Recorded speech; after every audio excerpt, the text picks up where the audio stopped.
भीष्म पितामह जिनके पास इच्छा मृत्यु का वरदान है, तुम्हें यह मालूम नहीं दुर्योधन, तुम्हारी लैक ऑफ इंटेग्रिटी और कैरेक्टर के चलते भीष्म पितामह तुम्हारे साथ युद्ध कर रहे हैं, पर दिल से वो आज भी पांडवों के साथ खड़े हैं। दुर्योधन की मानसिकता देखो, उनको पांडवों की टीम में कोई नहीं दिखा। उनको यह भी नहीं दिखा कि त्रिलोकीनाथ सर्वलोक महेश्वरम स्वयं श्री कृष्ण वहां बैठे हैं। जब तक आपको सामने वाले की डेप्थ, उसकी सप्लाई चेन की, उसके सप्लाईज की और उसके सप्लायर की नहीं पता चलेगी, तो आपको समझ नहीं आएगा कि वो लड़ेगा कितना लंबा। Ignoring to listen when it is most needed to listen. आप इतने अच्छे नहीं हो जितना अपने आप को अच्छा समझते हो, और सामने वाला इतना कमजोर नहीं है जितना आप उसको कमजोर समझते हो।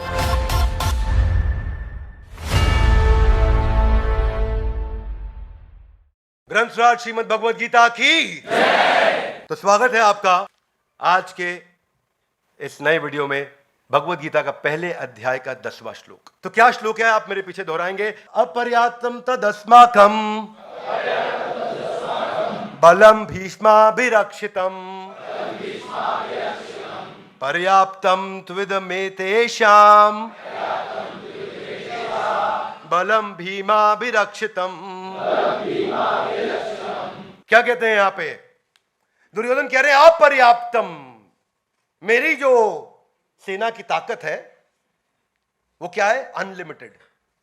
पर्याप्तम मतलब लिमिटेड, अपर्याप्तम मतलब अनलिमिटेड बलम।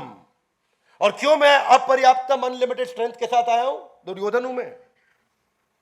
मालूम है ना किसको बोल रहे हैं? द्रोणाचार्य को। द्रोणाचार्य भी सोचते होंगे पता नहीं कैसा शिष्य पाल लिया मैंने, कहां से आ गया ऐसा शिष्य। और बता रहे अपर्याप्तम। अब युद्ध हो रहा है सामने, दुर्योधन तैयारी का टीम को इंस्ट्रक्शन देना, इंस्पायर करना, तो लगा हुआ अपनी तारीफ करने में। और क्या कह रहे? कह रहे क्योंकि भीष्माभिरक्षितम, मेरे पास भीष्म पितामह है। यह बात ठीक है, क्योंकि भीष्म पितामह बहुत शक्तिशाली है। भीष्म पितामह के पास उनको सारे के सारे मिलिट्री आर्ट्स में, इकोनॉमिक आर्ट्स में, वॉरफेयर में, पॉलिटिकल साइंस में, सब में एक्सपर्ट थे। वो खुद ही एक देवता, 33 करोड़ देवताओं में से एक है वो भीष्म पितामह। और बता रहे हैं भीष्म पितामह में क्योंकि उनके पास इच्छा मृत्यु का वरदान है। आप सबको जानकारी होनी चाहिए। और फिर सामने क्या कह रहे हैं? पर्याप्तम इदम एतेषां बलम भीमाभिरक्षितम। हमारा तो अपर्याप्तम, उनका पर्याप्तम, मतलब उनकी ताकत लिमिटेड। हाथ आगे लाई क्यों? कह रहे हैं उनके पास ले दे के खाली भीम है।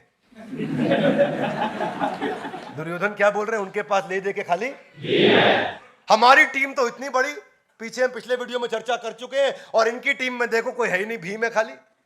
ले दे के इन्होंने केवल भीम का नाम लिया। Let's read the translation. हमारी शक्ति अपरिमेय है और हम सबके पास पितामह द्वारा भली भांति हम संरक्षित हैं, जबकि पांडवों की शक्ति देख लो, वो तो केवल भीम है। उनको पता है भीम क्यों याद है? भीम भी ना बोलते वो श्लोक में दुर्योधन। भीम भी उनको इसलिए याद आया क्योंकि बचपन में उन्होंने भीम से खूब कुटाई खाई थी। इस चक्कर में केवल भीम याद आया उनको। अर्जुन याद नहीं आया, युधिष्ठिर याद, कोई याद नहीं। अर्जुन, अर्जुन है भाई, तुम्हें अर्जुन याद नहीं आ रहा है। वो इसलिए है क्योंकि ना जो एक्सट्रीम इमोशन होता है वो कभी भूला नहीं जाता है।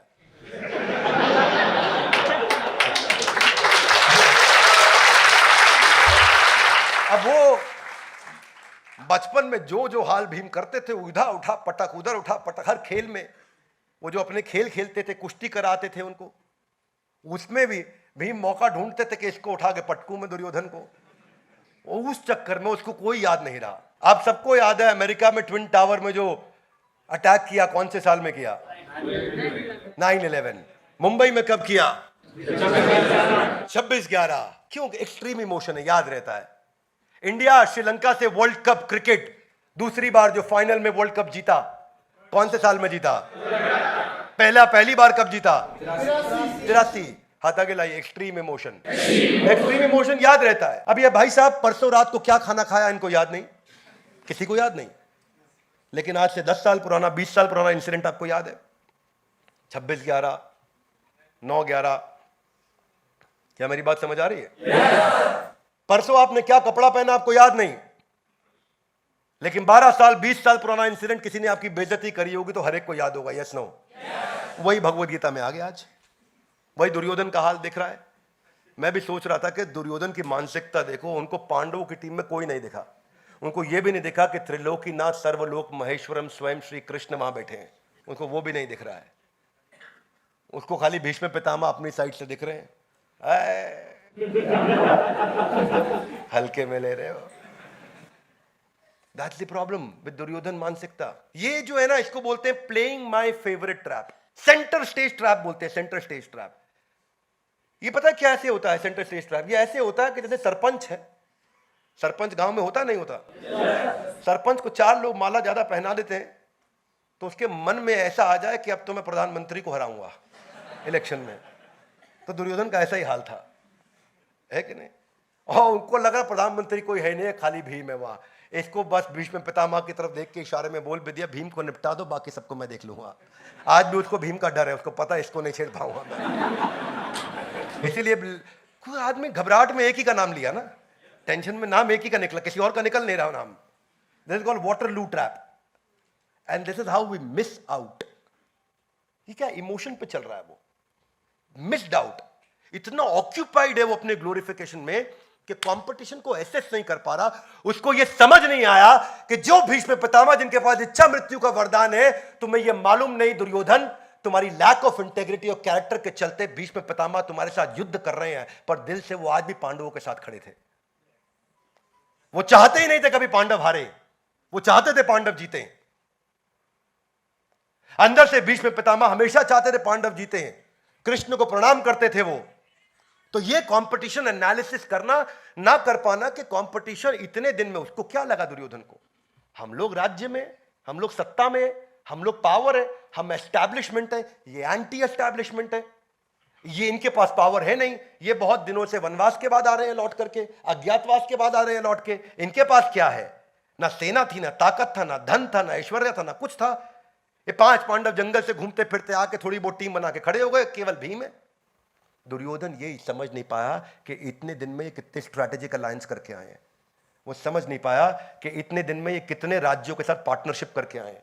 वो समझ नहीं पाया इतने दिन में कितनी इंटरनेशनल अलायंसेस को साथ में लेकर के आए हैं पांडव। वो समझ नहीं पाया कि स्वयं श्री कृष्ण ने वहां पे जो उसने खुद बहुत बड़ी गलती करी, जब कृष्ण अपने शयन कक्ष में आराम कर रहे थे और यह डिसीजन होना था कि कृष्ण किसकी तरफ होंगे, तो दुर्योधन पहले वहां पहुंचे, थोड़ी देर उनके चरणों के पास बैठे रहे और सोचे मैं राजा तो मैं हूं, क्यों चरणों पे बैठूंगा, सर के पास चले गए। इतने में अर्जुन बाद में आए और दोनों वेट करे कि भगवान की नींद खुले तो उनसे बात करे। भगवान की नींद खुली तो भगवान ने पहले अर्जुन को देखा, सामने मेरे चरणों में बैठा है।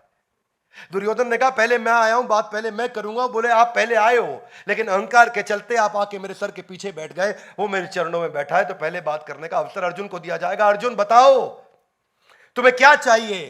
तुम्हें मेरी नारायणी सेना चाहिए या मेरा मॉरल सपोर्ट चाहिए? दुर्योधन टेंशन में,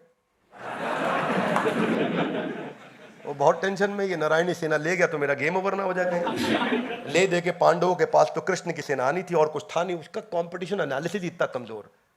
क्या होता है, स्टार्टअप आता है, सोचता है बाजार में मैं भी यूनिकॉर्न हो जाऊंगा, अभी रातों रात यूनिकॉर्न हो जाए। क्या बात कर रहे हैं, ऐसे फंडिंग आ रही है, बाहर ही तो खड़ा चेक लेकर के। ये सोच करके जो है अपना कूद जाते हैं बाजार में, देखते नहीं, प्रोडक्ट को समझते नहीं, मार्केट की प्रॉब्लम को समझते नहीं, कंपटीशन को समझते नहीं, और अपना सेल्फ ग्लोरिफिकेशन में आ गए और ये समझाने में लगे कि मैं कितना इंटेलिजेंट प्रोडक्ट लेकर के आऊं, मेरा आइडिया स्टार्टअप का देखो। और वही दुर्योधन ने वहां पे टेंशन में आ गया, अर्जुन मांग लेगा। तो जब पूछा भगवान ने क्या चाहिए अर्जुन तुमको, तो उन्होंने कहा कि भगवान मुझे नारायणी सेना नहीं चाहिए, मुझे स्वयं नारायण चाहिए। मुझे नारायणी सेना नहीं चाहिए, मुझे स्वयं नारायण चाहिए। उधर से दुर्योधन मंद मंद मुस्कुरा रहा, बहुत बेवकूफ निकला है, इतना मंद बुद्धि होगा अर्जुन मुझे मालूम नहीं था। तो यहां दुर्योधन चेक भी कर लिया, भगवान आप क्या करोगे इनकी तरफ से, आप तो मॉरल सपोर्ट दे रहे हो। तो उन्होंने कहा हाँ अर्जुन ध्यान रखना, मैं युद्ध में पार्टिसिपेट नहीं करूंगा, मैं खाली बैठूंगा, कोई गाइडेंस चाहिए हो तो ले लेना, कहो वो ज्यादा से ज्यादा तुम्हारा ड्राइवर बन जाऊंगा, इससे ज्यादा कुछ नहीं करूंगा, युद्ध नहीं करने वाला मैं। तो अर्जुन ने कहा भगवान जिसके पास आप आ गए उसके पास सब आ गया, मेरे को आपकी मेंटरशिप, आपकी गाइडेंस, आपकी कोचिंग, आपकी टीचिंग, आपकी एडवाइस चाहिए बस। आपकी शक्ति आ जाए तो सब हो जाएगा। दुर्योधन को एक्चुअली लग रहा था कि जब भगवान ये बात बोल रहे हैं ना कि भाई मैं युद्ध नहीं करूंगा, अर्जुन दोबारा कंसीडर कर लो अपने डिसीजन को, मैं केवल तुम्हारे साथ रहूंगा, एडवाइस दूंगा, युद्ध नहीं कर। तो दुर्योधन दोबारा टेंशन में आ गया, भाई अर्जुन डिसीजन ना बदल दे कहीं। और अर्जुन डिसीजन नहीं बदला, अर्जुन टिका रहा। अर्जुन बोला भगवान आप ही चाहिए, नारायणी सेना में क्या करूंगा, जिसके पास नारायण है। सेना तो उसी की बनाई हुई है, वो इस सेना को दोबारा बना देंगे। दुर्योधन के साथ दुर्योधन एकदम खुश छलांग मारा। दुर्योधन ने बोला अब तो भाई देखो बची कची कृष्ण की सेना उनको मिलनी थी, वो भी हमारे पास आ गई। तो we are living in a society of limited self reflection. इतना लिमिटेड सेल्फ रिफ्लेक्शन है हमारा। The opinion that how I am better than the other person, इसको बोलते हैं अबव एवरेज सिंड्रोम। इसको बोलते हैं अबव एवरेज सिंड्रोम। ये कॉग्निटिव बायस है जो आपको ओवर एस्टिमेट करता है और सामने वाले को अंडर एस्टिमेट करा देता है। You are not good at judging other people and estimating their strength and power, so you become more prone to making a lot of mistakes. That's Duryodhan. Inaccurate evaluation of risk. वो risk को evaluate नहीं कर पाया दुर्योधन कि सामने वाले क्या क्या तैयारी करके बैठे हैं। वो अपनी टीम की तारीफ कर रहा है और ये अंडर एस्टिमेशन जो था इसने फंसा, क्योंकि अभी तक केवल अपनी तारीफ कर रहा था, अब यहां ये भी बता दिया कि सामने वालों में तो केवल भीम बैठा, वहां कोई है ही नहीं। यही कारण है every second business is failing in first 5 years। Hey guys one more time, every second business in India is failing in first 5 years। पहले 5 साल में हर दूसरा बिजनेस जाके खत्म हो जाता है, यानी कि 50% बिजनेस पहले 5 साल में खत्म हो रहे हैं। जबकि पुराना डेटा क्या है 2016 का कि 90% बिजनेस हर 5 साल में खत्म हो जाते हैं। और वो क्यों है? क्योंकि आप राइवल्स को नहीं समझ रहे और कंज्यूमर को नहीं समझ रहे। देखिए ये एनालिसिस कैसे होता है। एक तो होता है इररेगुलर एनालिसिस। आप रेगुलरली नहीं एनालिसिस कर रहे हैं कि इतने दिन में अपने गुप्तचर भेज के देखे कि पांडु के पुत्र क्या क्या करके आए हैं। You should have send your team कि पिछले 1 साल में पांडु के पुत्रों ने किया कि आप तो लाक्षा ग्रह में लगे। आपको इंटेलिजेंस नहीं, या फिर टू नैरो एनालिसिस और too wide analysis. Too narrow analysis मतलब अपनी तारीफ करते जा रहे हैं, और टू वाइड एनालिसिस मतलब आप एक्चुअली एसेंसी मिस कर गए। इतना दूर से इतना बड़ा बड़ा, इतना दूर से इतना हेलीकॉप्टर व्यू देखा कि आपको एक्चुअली समझ ही नहीं आया कि हुआ क्या, पीछे टीम कितनी है और कितनी डेप्थ है और कितनी विड्थ है और क्या वाइड असॉर्टमेंट है कि डीप असॉर्टमेंट है कि स्क्रैम्बल्ड असॉर्टमेंट है, आपको समझ ही नहीं आया। ये सारे डेंजरस है। आपको ये पता नहीं कि सामने वाली टीम की लिक्विडिटी क्या है, उसकी प्रॉफिटेबिलिटी क्या है, वो कितना कैश रख के बैठा है कंपटीशन। जब जियो आया था बाजार में, इतना कैश लेकर के आया था कि सबका गेम ओवर किया उसने। आपको राइवल को समझना चाहिए कि एयरटेल इतनी बड़ी स्ट्रेंथ से केवल एयरटेल बचा, बाकी सबका मर्जर डीमर्जर और सबका गेम ओवर हो गया। आप जानते हैं जियो का सारा एक्सपीरियंस, कितने लोग तेजी से जियो पर स्विच किए। जब तक आपको सामने वाले की डेप्थ, उसकी सप्लाई चेन की, उसके सप्लाईज की और उसके सप्लायर की नहीं पता चलेगी, तो आपको समझ नहीं आएगा कि वो लड़ेगा कितना लंबा। सप्लाई और सप्लायर्स, कितनी सप्लाईज है और कितने सप्लायर्स हैं। यानी कि आज पांडवों की सेना में कितना एम्यूनेशन और कितनी टीम है और कितने लोग पीछे से आ रहे हैं जो सप्लाई देते चले जाएंगे। चाणक्य पंडित ने धनानंद को समाप्त करने के बाद या उसी दौरान चंद्रगुप्त मौर्य के साथ में मिलकर सिकंदर की टीम को उसकी सप्लाई काट के खत्म किया था। पोरस ने भी यही किया। Are you with me loudly? Yes no? पीछे से तो सप्लाई आ रही थी, उसको खत्म किया, आगे की टीम खत्म।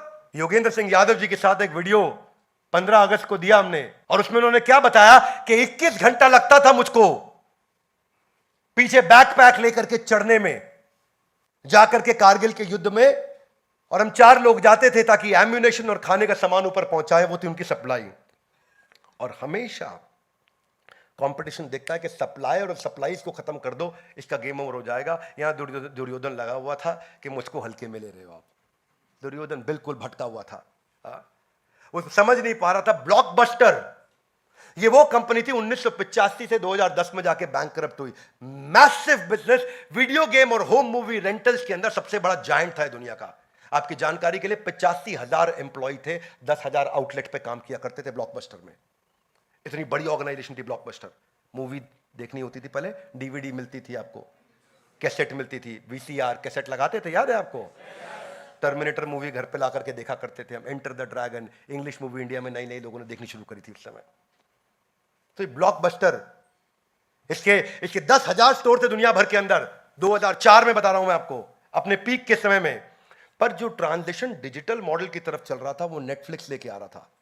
नेटफ्लिक्स सन 2000 में चालू कर चुका था कि डिजिटल तैयारी होगी आगे, क्योंकि इंटरनेट उस समय .com का जो बहुत तेजी के साथ जो ग्रोथ आ रहा था उसको 96 से ये समझ रहा था, और उसको समझ आया कि आगे चल के मूवी लोग सीधा इंटरनेट से देखेंगे। सन 2000 में इसके पास ऑफर आई थी नेटफ्लिक्स को खरीदने की केवल $50 मिलियन में। एक हम कितने में? चिल्लड़ थे, चिल्लड़, इनके लिए $50 मिलियन। और आज वही नेटफ्लिक्स डिजिटल रेवोल्यूशन के कारण $101 बिलियन पे है, और ये भाई साहब 2010 में बैंकरप्ट होकर गेम से बाहर हो गए। इसका भी एनरॉन हो गया। क्या हो गया? एनरॉन हो गया इसका भी। ये ट्रांजिशन को नहीं पहचान पाना। जनरल मोटर, भाई साहब जनरल मोटर कितने साल चली मालूम आपको दुनिया में? 101 साल चली। 1908 में आई थी, 2009 में बैंकरप्ट हुई। क्यों जनरल मोटर बैंकरप्ट हुई? क्योंकि वो नई टेक्नोलॉजी में पैसा ही नहीं लगाया उसने कभी। अमेरिकन कंपनी, जायंट, इतना बड़ा जायंट, 100 साल से ज्यादा काम किया उसने, पर ब्लेटेंटली कंपटीशन को इग्नोर किया और नई टेक्नोलॉजी में इन्वेस्ट नहीं किया। और सबसे प्यारा उदाहरण जो आप सब जानते हैं, जिसकी आप रोज बात करते हैं, वो कौन था? नोकिया। क्यों नोकिया का गेम ओवर हुआ? सबसे बड़ा कारण क्या था? नोकिया को लगता था मेरी ब्रांड की रिकॉल बड़ी है, बस मैं लेट भी लाऊंगा मोबाइल चलेगा, लोग फिर भी मेरे पास आएंगे। जितने में नोकिया एक मोबाइल की पीपीटी तैयार करता था चाइना, उतने में 3 मोबाइल निकाल के ले आता था। और वो कारण है, एक बार पोजीशनिंग खराब हुई, आज वापस नोकिया को उठने में कितनी दिक्कत आ रही है ये हम सब जानते हैं। Would you agree with me? Yes, no? बस ये जो है ना, ये जो फीलिंग है कि मेरा ओवर एस्टिमेट करना अपने आप को। नोकिया का बार बार स्टेटमेंट क्या आता था कि मेरे ब्रांड का रिकॉल वैल्यू इतना स्ट्रांग है, मैं मोबाइल लेट भी लेके आऊंगा तो लोग मेरा ही लेंगे। और उसी के कारण गेम ओवर हुआ। Ignoring to listen when it is most needed to listen. जिस समय सबसे ज्यादा जरूरी है सुनना, तब भी आप नहीं सुनने को तैयार हो रहे, तो क्या सुनोगे भैया? आपका भी एनरॉन हो जाएगा। Trying, you should listen to the truth when the truth is available, publicly available. ऐसे लोग क्या करते हैं? सेंटेंस कंप्लीट नहीं होने देते सामने वाले का, बीच में टोक के बोलते हैं, बीच में रोक के बोलते हैं। इनको ना कहते हैं सेल्फ हिप्नोटाइज्ड पीपल। ये सेल्फ हिप्नोटाइज्ड होते हैं। अब क्योंकि ये इतने सेल्फ हिप्नोटाइज्ड है, आप इनसे आर्ग्यूमेंट कर ही नहीं सकते। क्या नहीं कर सकते? तो इस अबव एवरेज सिंड्रोम से बाहर निकलने के लिए 2 चीजों का ध्यान रखना। You are not as good as you think you are, and they are not as poor as you think they are. आप इतने अच्छे नहीं हो जितना अपने आप को अच्छा समझते हो, और सामने वाला इतना कमजोर नहीं है जितना आप उसको कमजोर समझते हो। इसकी कम से कम तैयारी करके चलिए। इस दुर्योधन सिंड्रोम से बाहर कैसे आ जाए? लर्निंग करके। कैसे आ जाए? लर्निंग करके। रोज इन्वेस्ट करें अपने लर्निंग पे। दाया हाथ आगे लाइए, बोलिए आज से अपनी लर्निंग पे रोज समय लगाऊंगा। ये वचन लेना चाहिए, हर इंसान को ये वचन लेना चाहिए कि मैं ये वचन लूंगा, अपनी लर्निंग पर लगाऊंगा। किसी और को नहीं दे रहे हो भाई, अपने लिए कर रहे हो। शार्पनिंग द सॉ इसी को बोलते हैं। यही अब्राहम लिंकन बोलते थे, अगर मेरे को पेड़ काटने के लिए आरी दी जाएगी तो 8 घंटे में मैं 6 घंटा धार लगाऊंगा, और 2 घंटे में इतनी पेड़ काट दूंगा जितना कोई हिसाब नहीं जोड़ पाएगा, क्योंकि वो धार लगाना है। इसको क्या लगाना है? नहीं तो आप अपॉर्चुनिटीज को मिस कर जाओगे। एप्पल और माइक्रोसॉफ्ट इतने बड़े जगरनॉट्स बनते ही नहीं अगर स्टीव जॉब्स के पास उसका स्टीव वॉजनियाक नहीं होता, और बिल गेट्स के पास उसका अपना पॉल एलन नहीं होता। नहीं तो स्टीव जॉब्स ये बोल सकता था, अहंकार विमूढ़ आत्मा करता हमिति मन्यते, मैं ही सब कुछ हूं। नहीं बोला। उसने हमेशा स्टीव वॉजनियाक को साथ रखा, उसने पॉल एलन को साथ रखा। जब आपका कोच आपकी मदद करने को तैयार हो तो बिना बात के आर्ग्यू करने की आवश्यकता नहीं। सरेंडर करें, सुने, अपने मेंटर की शरण लें, ताकि वो लर्निंग अंदर रजिस्टर हो सके। दुर्योधन की मानसिकता से हमें सीखने को मिलता है कि हमें क्या नहीं करना है। ग्रंथराज श्रीमद् भगवद गीता की हो सके तो इस वीडियो को सब तक क्या करिए? शेयर करिए, ताकि ये वीडियो से हम लोगों को इंस्पायर कर सकें, वो अपने चरित्र को और अपने चित्र को बदल सकें। अपने जीवन को बेहतर बना सकें। इस भारत के यूथ को हमारे को नई दिशा देनी है। हमारे साथ जुड़े रहने के लिए, इस वीडियो को लाइक करके हमारा उत्साह बढ़ाने के लिए, इस वीडियो को सही लोगों तक पहुंचाने के लिए आप सबका हृदय की गहराई से प्रेम पूर्वक बहुत बहुत